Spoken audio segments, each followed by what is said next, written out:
কেমন আছো তোমরা? আশা করি তোমরা সবাই ভালো আছো।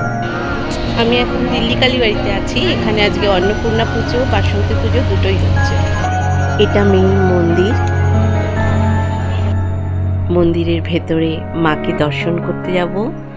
গেটটা বন্ধ হয়ে গেছে কিন্তু মার মূর্তি দেখা যাচ্ছে। একটু প্রদক্ষিণ করে নিলাম।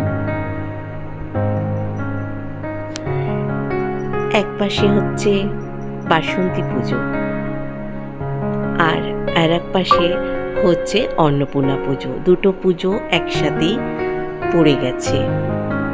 বসেছিল বেশ কিছু স্টল, বই, শাড়ি, ব্যাগ, নানা রকমের চুড়ি, অনেক কিছুই ছিল। কুপন দিয়ে আমরা ভোগ নিয়েছিলাম। ভোগে কিন্তু অনেক কিছুই ছিল, খুবই টেস্টি। ভোগ মাত্রই টেস্ট হয়। দিনটা ভালো কাটলো। সবাই ভালো থেকো, সুস্থ থেকো। টাটা।